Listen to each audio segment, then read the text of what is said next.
The movie opens with a woman named Julie, who has just moved into her new home.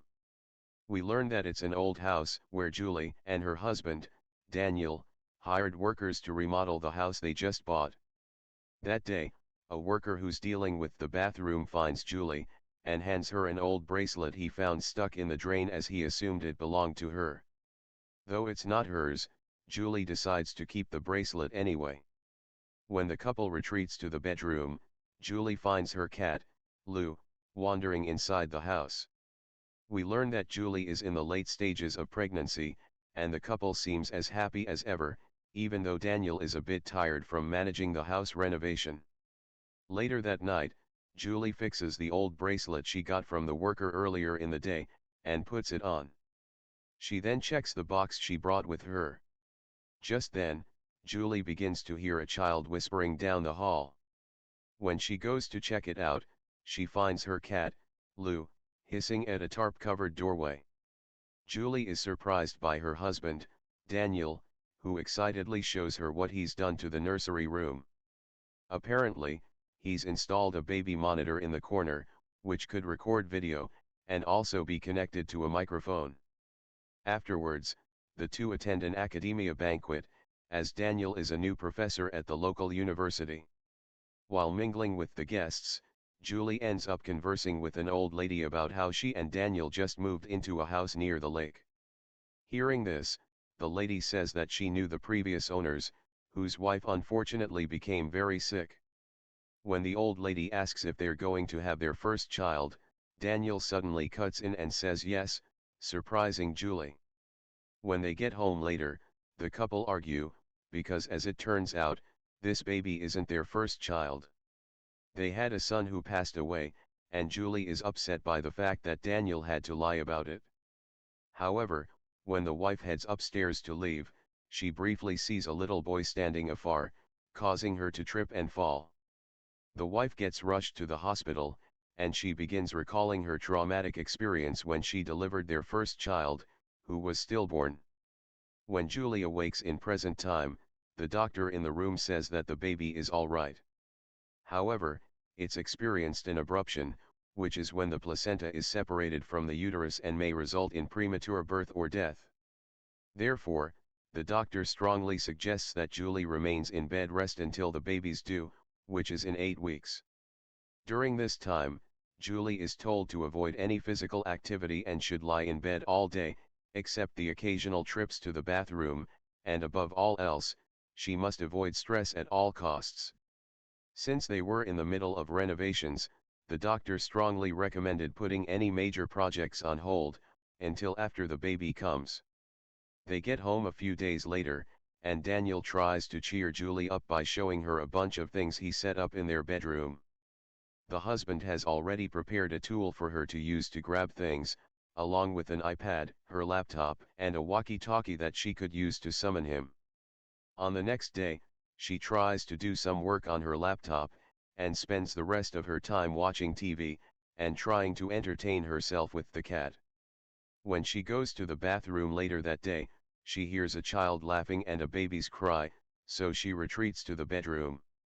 To her surprise, the closet door cracks open on its own, but when she goes to see what's behind it, she finds nothing.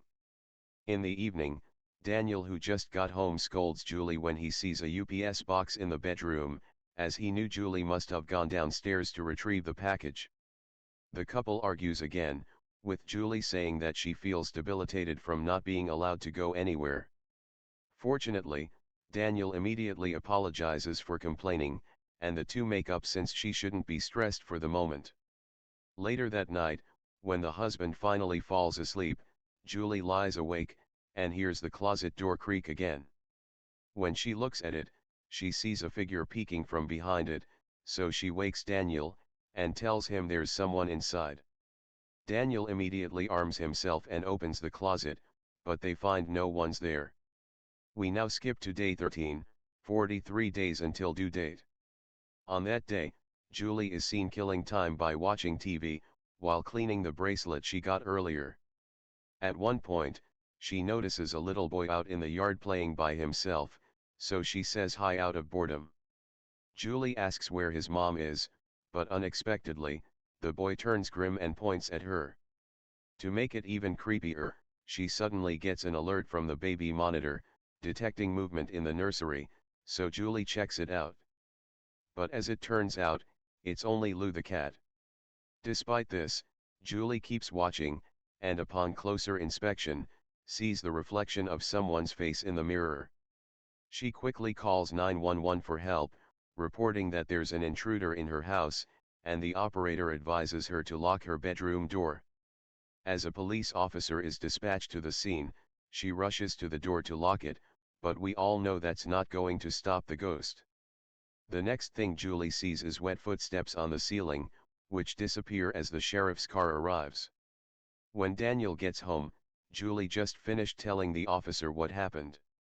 The officer, however, expresses that he's unable to find any potential suspect, let alone an actual intruder and a child in the house. This leads Daniel to worry.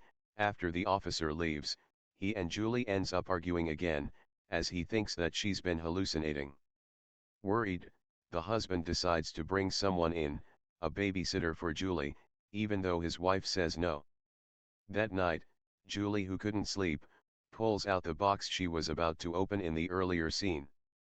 It turns out that the box was filled with stuff, including toys that she prepared for her previous baby, whom she named Andrew. The wife starts to recall about her son who died at birth, and she begins to cry by herself. Later that night, she falls asleep on her own, until she is woken up by the sound of something moving up the ceiling, and sees Andrew's toy car up there.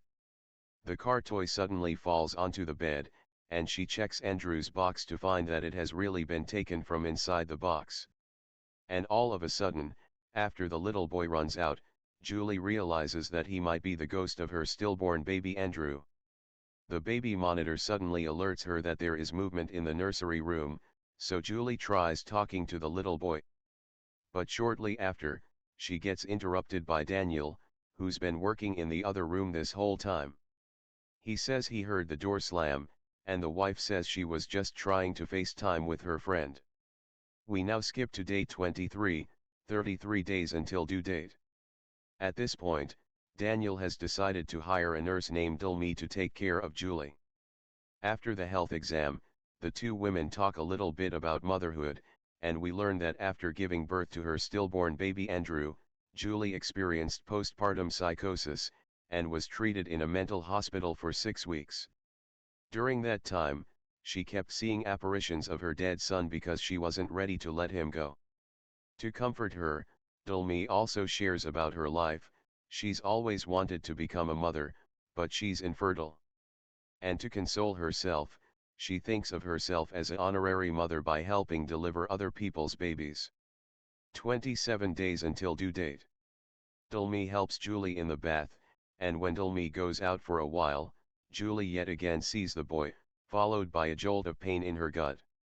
A medical staff is summoned, and the doctor deduces that she simply had a contraction. However, apparently Dulme and Daniel have informed the doctor about Julie's mental health history, and how she's been seeing the ghost of a boy around the house, and so the doctor prescribes her medication to take. When everyone goes outside, Julie immediately eavesdrops on her husband's conversation with the doctor.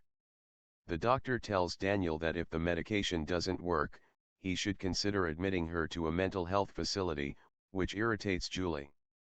At this point, Dulme starts giving Julie the medicine, which is the best thing she can do right now. Everything appears to be fine, and Julie appears to be enjoying her time under Dulme's care on a daily basis. 18 days until due date. One night, Julie notices the cat ball rolling from under the bed, and so she responds by throwing it under the bed again. But then, Lou the cat meows from across the room, meaning that it isn't Lou who slid the ball from under the bed after all. Mortified, Julie takes a mirror to see what's under the bed. While hearing rapid footsteps out of the room, Julie realizes that Lou the cat could see the boy, too. Later that night, Julie stays awake and watches the baby monitor, while calling Andrew her son. Day 46, 10 days until due date. Julie, who is in the bathroom, tries calling Andrew again, and not long after, Andrew shows up in front of her eyes. This time, he warns that Julie should leave, because she wants the baby. However, when Julie asked him to specify who, Dulme enters the room and the ghost disappears. This leads Julie to conclude that Dulme must be up to no good, while Dulme says that they need to take care of their baby. Later, Daniel says that the babysitter was recommended straight from the hospital, but Julie suddenly asks her husband to fire her. Confused, the husband asks the reason why, so Julie tells him the truth, which is that the ghost of their stillborn son, Andrew, gave her the warning. Daniel obviously doesn't believe her, and stomps out of the room out of frustration. In hopes of stopping her delusions, he's decided to turn off the nanny cam. We now skip to 3 days before the due date. Dulme takes another health exam, after which she shares a story about a woman who used to live in the area. This woman had 3 small kids, and was in labor with her 4th. She was on the way to the hospital when her car crashed, causing the death of her unborn daughter. After this, she fell into deep depression, and ended up taking her own life. Before Dulme leaves, Julie asks her what the woman's name is, to which Dulme replies, Melandra Kinsey. Hearing the name made Julie curious, so she took a good look at the bracelet found in the drain, and realizes that it contains the initials MK. To make sure, she even looks at the deeds to the house, and discovers that the previous owners were a married couple whose wife's name was Melandra Kinsey. And so, Julie calls the local newspaper to ask if they still have any archive about a suicide which took place in the late 60s. The next scene shows us the last day before Julie gives birth. Daniel is on his way home, while Julie is alone in the bedroom. After she hears the door crack, she uses the automatic vacuum cleaner, and equips it with a camera to see what's in the nursery. There she finds the little boy's ghost, and asks if the person who wants her baby is Melandra Kinsey. Hearing the name, the boy runs away, and when Julie aims the vacuum cleaner to the side, she sees the boy standing with 2 other boys, right before the camera dies. Up next, she begins hearing heavy footsteps in the bedroom, followed by a pair of hands fiddling with her stomach, so she calls for Dulme's help. Thinking this might mean early labor, Dulme excuses herself to get dressed, once again leaving Julie on her own despite her pleads. Just in time, the news article Julie requested is sent to her email and she opens it. Apparently, before Melandra Kinsey committed suicide, she murdered her 3 existing sons, one of whom looks just like the little boy Julie thought was Andrew this entire time. She's interrupted by Dulme and Daniel, both rushing to the bedroom, saying that they probably must deliver the baby in the house. Julie insists on being taken to the hospital, saying that Melandra Kinsey is already there, but Daniel tries to hold her down. When she fights back, a cupboard suddenly swings open, and a surge of pain hits Julie, while the rest of the furniture rattles, and the lights go out. Up next, they hear a sound coming from the closet, so Daniel goes to check it out. To their surprise, they find a young boy, who tells them to go hide, before crawling up the wall. Realizing that they need to escape, they pick up the wheelchair, but it gets flung across the room, followed by Dulme getting yanked out of the window to her death.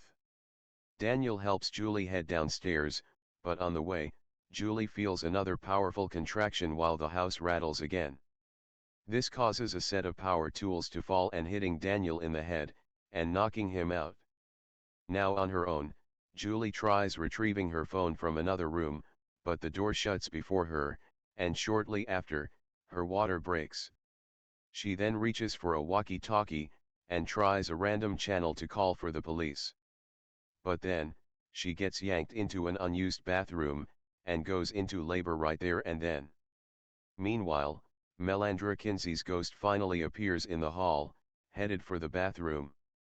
Julie keeps pushing amid the pain, until she manages to give birth to a healthy baby girl, who she immediately cradles in her arms. But it's not over. Melandra Kinsey's ghost is now standing at the edge of the room, reaching out for the baby's soul. Julie tries to move, and realizes that the floor under her is made of rotted wood. She holds her baby tight, and starts rocking in the bathtub, until it collapses to the first floor, injuring her badly. She is now dying from the impact, but the baby is safe and sound. Just in time, Daniel runs to her, and she asks him to take the baby to safety. As Daniel tries to break the front door down, the woman's ghost appears again, and starts to approach the baby. With the last strength and hope left for her child, Julie the mother rises. Once it's over, Julie tries calling Daniel, but he doesn't hear her. The wife then sees her own dead body lying on the floor, and finally realizes that she has become a ghost too. Up next, the little boy's ghost appears, and guides her to a room, where her stillborn son, Andrew, is waiting. As she holds Andrew in her arms, she feels herself being summoned back to life, because a team of medics is trying to resurrect her. It is now that Dulme's ghost walks up to her, and so, Julie asks her to take care of Andrew. Seeing Dulme walk up the stairway to heaven with the son she's been missing brings tears to her eyes. Long story short, several years have passed, Daniel and Julie now live happily with their little girl and their cat.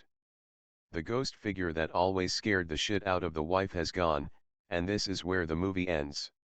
Conclusion: in a heart-wrenching battle against supernatural forces and her own past traumas, Julie ultimately finds peace and closure, uniting with the spirits of her lost son and the kind nurse, Dulme. With a newfound appreciation for life, she embraces her family's love and cherishes the happiness they have built together. Please comment below.